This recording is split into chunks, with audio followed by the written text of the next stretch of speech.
Сәлем достар, қалдарыңыз қалай? Бүгін записім кішкене шумный болып тұр, потому что басқа условия болмай тұр. Сол себепті осы записпен соңына дейін көріп, тіркеліп, комментарий жазып отырыңыздар. Ал бізде бүгін ерекше күн, достарымызбен бірге тауға пикникке барамыз. Сол үшін ертерек тұрып, завтрагымызды жасап ішіп алайық.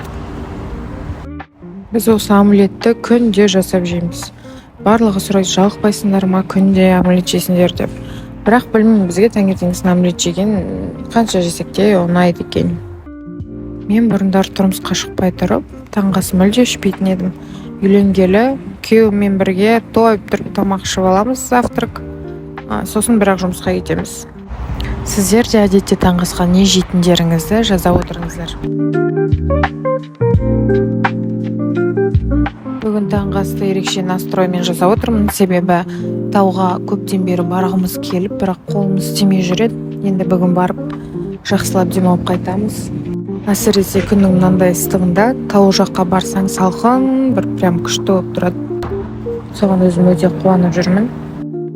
Негізі бұрын тауға өте жиі шығатын едім, бірақ қазір ондай мүмкіндік болмай кетті, сол себепті өте реткі шығамын.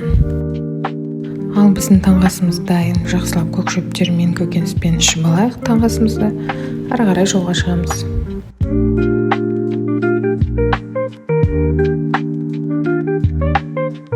Ал біз тауға келдік, ауасы сондай салқын, таза, бір керемет болып тұр екен. Жақсылап миымызды демалтып қайттық.